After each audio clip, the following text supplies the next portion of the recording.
네, 덥석 설교를 하겠다고 했습니다. 아, 김진입니다. 2014년 2월에 승함에 왔었고 5월에 등록해서 오늘 설교를 하게 되었다니 매우 생경한 마음입니다. 아시다시피 제가 오늘 설교를 하는 것은 설교를 하기에 충분한 능력이 있어서가 아니라 이럴 것 같습니다. 제가 설교를 하겠다고 덥석 물어버린 것은 새 마음에 누구든 설교를 할 수 있다는 것을 증명하기 위함입니다.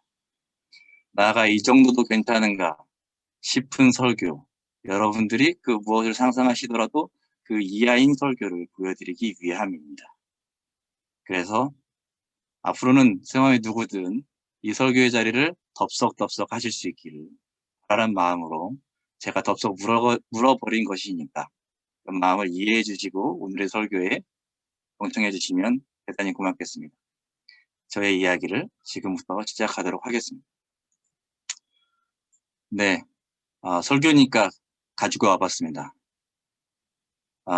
그리스도의 교회는 무엇보다도 그리스도의 복음을 전파하고 하나님 나라를 실천하며 나아가는 것이 그 목적이라고 합니다. 이 사명을 수행하기 위해서 교회는 5가지 역할을 가지고 있다고 하더라고요. 그 5가지가 예배, 선교, 교육, 섬김, 사귐입니다. 설교의 처음이라 교회론을 가지고 온 거고 이 뒤에부터 그냥 제 마음대로 다른 이야기를 하겠습니다. 저는 성김과 사귐에 대한 이야기와 선교에 대한 이야기를 나눌 예정입니다. 일단 성김과 사귐인데요. 성김과 사귐에 대한 전제 조건이 서로에 대한 신뢰가 아닌가 생각됩니다. 마치 우리 교회에 대한 자뻑 또는 만족하는 마음이 아닐까 싶습니다. 물론 과하면 안 되겠죠. 하지만 우리 교회는 좋은 교회다 또는 좋은 교회를 지향하고 있다. 그리고 우리 공동체는 좋은 사람들의 모임이다. 그러니까 무엇이든 괜찮다 라고 믿는 마음이 아닐까 싶습니다. 더불어 우리는 가족과 같은 공동체를 지향한다 라는 것이겠습니다. 그래서 아무 이야기든 혹시 그 이야기가 효율적이지 않더라도 그리고 또 이래도 괜찮나 싶은 이야기도 있을 수 있겠습니다. 하지만 가족이니까 다 괜찮지 않을까요? 기다려주기도 하고 싸우기도 하고 또 풀고 모든 가정의 구성원이 다 제 맘 같지는 않잖아요. 가족이니까 그래도 괜찮잖아요. 제가 텔레그램에 종종 아무 말을 올리기는 합니다. 이미지를 가끔 올리기도 하고 영상을 올리기도 하고 예전엔 구역방에는 제가 좀 쓸데없는 이야기들도 좀 올렸습니다. 헬스장을 가기 시작했다고 올려드리기도 했고 여행을 간다고 올려드리기도 했었는데 이 시간이 지나고 나니까 이게 약간 자랑질 같은 느낌이 들기도 해서 약간 주저했던 적도 종종 있었습니다. 그리고 지난번에는 저희 집에서 일어난 해프닝에 대해서도 공유 드렸었죠. 저는 가족이니까 그래도 괜찮다라고 생각했습니다. 그리고 제 글을 보신 분들 중에서는 아마 댓글은 남기지 않으셨겠지만 허허 김집사 하하 참 하며 아마 속으로 기도도 하시고 어떤 분들은 전화도 주시고 그런 게 아마 우리 공동체에 더 돈독함을 만드는 것이 아닌가 저는 생각했습니다. 그래서 텔레그램에 앞으로도 더 많은 피시컬러한 그런 일상들을 남기려고 생각하고 있습니다. 지금부터는 제 개인적인 이야기를 또 이렇게 맥락 없이 하려고 합니다. 요 이야기는 제가 어렸을 때 주일학교 행사에 나들이로 갔던 사진입니다. 열심히 했습니다. 성가대도 꾸준히 했고요. 주일학교 6년 동안 정근상 받았습니다. 아침 교회 가는 길에 오락실에 들려서 얼빠진 친구들 교회 데리고 가는 일도 했습니다. 새맘 와서 제일 아쉬운 게 저렇게 오랫동안 다녔던 33년 동안 다녔던 저 교회 사람들을 더 만나지 못하는 것. 가끔씩 연락 와서 장례식장 가서 찾아뵙는 건 정말 안타까운 것 같습니다. 두 번째 사진은 제가 초등학교 6학년 때 우연히 학교에서 처음으로 혼자 노래를 부른 적이 있었습니다. 그렇게 했는데 반대표로 뽑혀서 저의 재능을 처음으로 발견했던 일이 있었습니다. 그때 부른 노래가 푸른 하늘 은하수 이 노래였습니다. 그래서 그 자신감으로 제가 KBS 어린이 합창단에 지원해서 대박 망신을 당한 일이 있었습니다. 그땐 이렇게 불렀습니다. 푸른 하늘 은하수 이렇게 불러야 하는데 푸른 하늘 은하수 이상하다. 예, 그래서 그 심사위원분이 나가라고 하더라고요. 그래서 제가 KBS 합창단이 되지 못하고 안타까웠던 날이 있었습니다. 1990년에는 제가 중학생이 되었습니다. 저희 엄마가 클래식 기타를 배웠던 적이 있었는데 그 기타가 있는 걸 보고 연습을 해서 교회 오빠의 자격을 갖추게 되었죠. 요건 제 고등학교 사진입니다. 졸업식 날 제 또래 친구들이 한 10명 있었던 것 같은데 저희 학교 친구들이 이렇게 있었습니다. 안타까운 사진이죠. 왜냐하면 저기에 있는 5명 그 중에서 2명은 목사거든요. 제일 먼저 연락이 끊기더라고요. 되게 힘들었어요. 네, 그래서 새 맘이니까 제가 이런 얘기를 드리는 것 같습니다. 다시 돌아가면 하고 싶은 말씀은 새마음 가족들끼리 더 많은 이야기들을 나눴으면 좋겠다. 사실 우리가 살아온 세월이 있는데 만난 것은 많이 짧잖아요. 그래서 우리 가족들에 대한 이야기, 또 여러분들의 가족들의 이야기를 더 많이 할 수 있는 기회가 있으면 더 좋겠다. 또는 그것도 아니면 텔레그램이라도 지난주에 이런 일이 있었어요. 그런 이야기를 나누는 게 새마음 가족 아닐까라는 생각을 했습니다.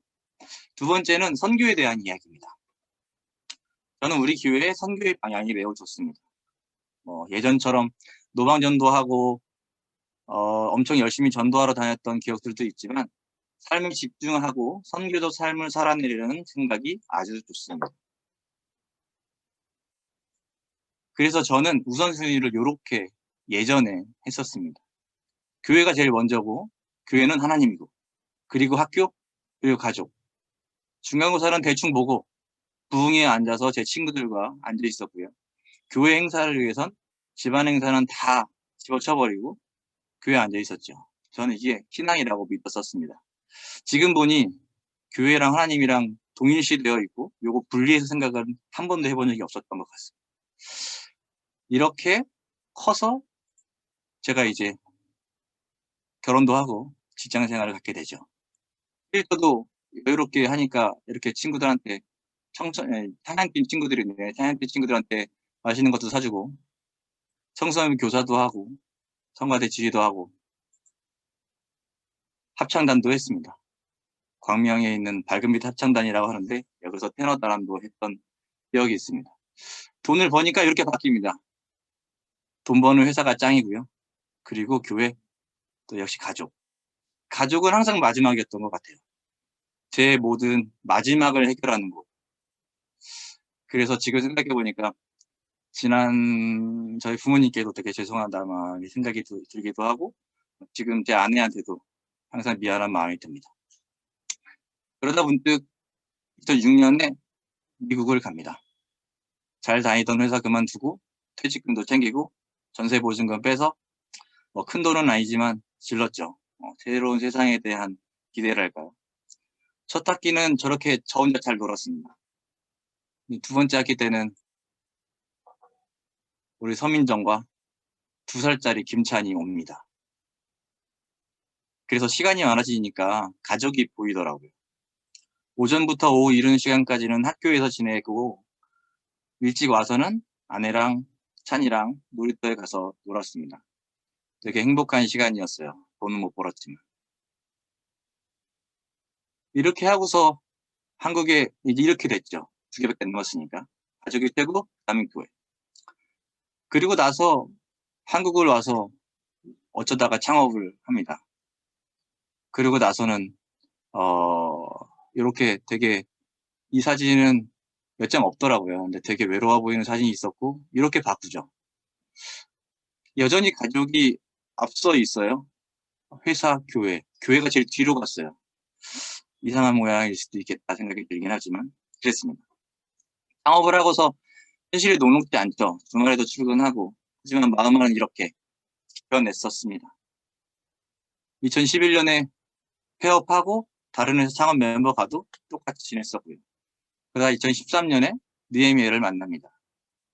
그곳에서 33년을 다녔던 저의 모교회를 떠날 고민을 하고 결단을 하죠. 원래는 느헤미야를 만나고 나서 새해부터는 다니던 교회 청년부 간사를 하기로 했었습니다. 근데 시간이 지날수록 격차를 줄일 수가 없더라고요. 그래서 다시 떠나야겠다 생각을 하게 되었고 2014년 새마음교회를 만나죠. 그리고 세월호를 만납니다. 그렇게 하고 나서 제 인생의 우선순위를 다시 정리합니다. 그리고 제가 하는 일들이 다 연결되어 있다는 것을 알게 되었고 더불어 그것이 굉장히 정치적일 수도 있겠다라는 생각도 합니다. 그래서 이렇게 저랑 가족이 제일 중요하고 교회나 회사, 가족, 국가에 대한 고민을 하게 됩니다. 정리해보면 선교란 나와 내 가족, 나의 회사, 나의 모든 일상, 국가와 닿아 있다는 것을 깨닫는 것이었습니다. 왜냐고 묻고 또 나는 왜 이 일을 하는가? 나는 왜 지금 여기에 있는가? 왜 이들과 있는가? 역시 TMI였습니다. 그래서 이렇게 교회론에 대한 이야기를 잠깐 나눴고 이제는 새마음에 대한 이야기를 좀 나눠보려고 합니다. 저는 창업가입니다.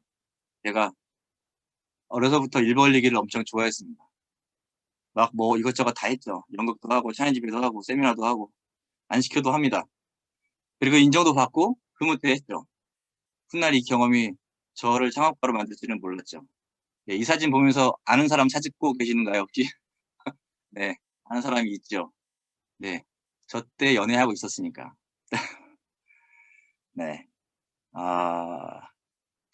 예, 그랬고요. 그래서 제가 이렇게 막 이것저것 하는 걸 보고 나서는 이런 단어가 무엇인지 느낌이 왔어요. 그러니까 기업가 정신이라는 말인데요. 외부 환경 변화에 민감하게 대응하면서 항상 기회를 추구하고 그 기회를 잡기 위해 혁신적인 사고와 행동을 하고 그로 인해 시장에 새로운 가치를 창조하려는 생각과 의지. 이런 사람들을 기업가 정신 또는 창업가 정신을 가졌다고 말을 하고 이런 사람들이 만드는 회사를 스타트업이라고 부릅니다. 곧 엄청 커져가 버릴 것 같은 그런 느낌으로 다들 꿈을 꿉니다. 그래서 이런 노래를 하죠. 새로운 시작은 날 설레게 하지. 곧 망할 건 다 같은데 엄청 잘 될 것 같은 그런 느낌으로 좋은 생각만 하죠. 그래서 이런 사람들이 제일 먼저 하는 건 이제 고객을 열심히 감동시키려고 노력합니다. 그래서 스타트업들은 용기 있게 자기 서비스를 내고요.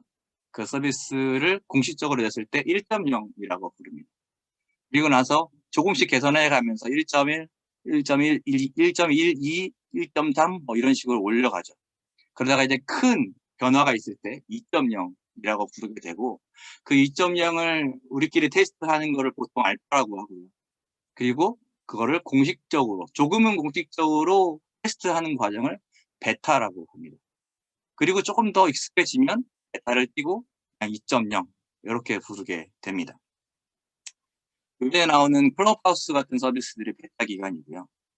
요 베타 기간 동안에는 사실 이렇게 테스트를 엄청 많이 합니다. 사용자들을 두고 어떤 기능을 만들기도 하고 마음에 안 드는 것 같으면 또 없애고 또 그렇게 개선하는 과정들을 엄청 많이 해요.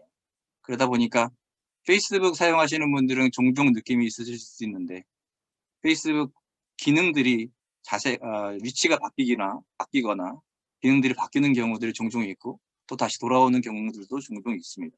페이스북은 정식 서비스인데도 계속 베타 서비스처럼 뭔가 실패를 맛보고 또 변화하고 개선하는 과정을 갖고 있는 거죠. 저에게 새마음은 스타트업입니다. 2012년 2월에 왔었고 이런 교회를 그 당시에 만나본 적이 없었습니다. 교회 운영도 이상하고 또 흥미롭기도 했었죠. 그래서 여러 시도를 했습니다. 오자마자 찬양 인도를 하겠다고 했고 그해 가을 총회 때 운영위원으로 추천을 해주시길래 덥석 물어버렸습니다. 기존 교회처럼 안정적이지도 않고 자꾸 꾸물꾸물 막 거리고 베타 서비스인가 생각이 좀 들었어요. 근데 저는 그런 상태가 되게 좋더라고요. 핵심 가치의 구현을 위해서 뭐든 바꿔보고 모양을 달리할 수도 있겠다. 이런 생각이 좀 들었습니다. 그래서 그때 와서는 수많은 분들을 만나서 많이 토론을 했던 것 같습니다. 우리 교회는 진보적이냐? 향림교회에 비해서는 보수적이지 않냐? 그럼 어느 쪽으로 가야 되냐? 지금 이대로는 맞냐? 더 사회적인 선교를 해야 되는 게 맞지 않냐? 공동체는 하는 거냐? 오프라인 공간은 갖지 않는 게 맞냐? 이런 이야기들을 많이 나눴던 입니다. 여기서 제가 영상을 하나 보여드리려고 합니다. 어떤 댄스 파티, 댄스 페스티벌 같은 건데요. 소리가 혹시 크면 말씀해 주십시오.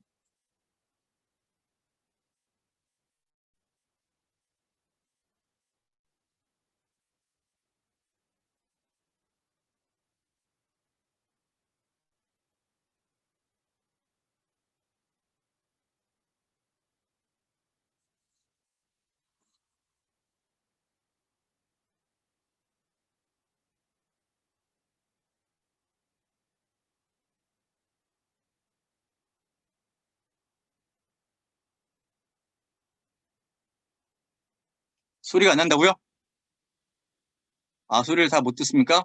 아, 그냥 들으세요. 보세요. 죄송해요. 네.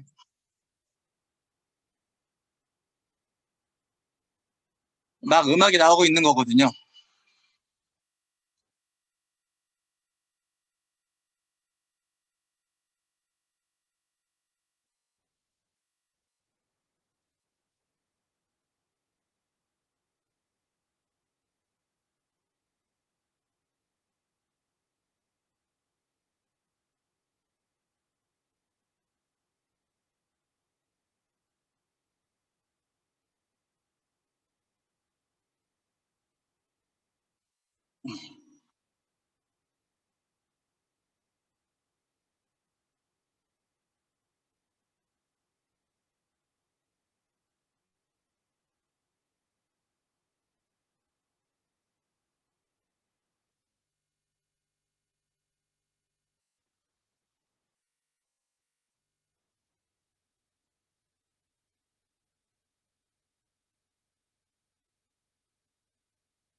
네. 엄청 정신없죠.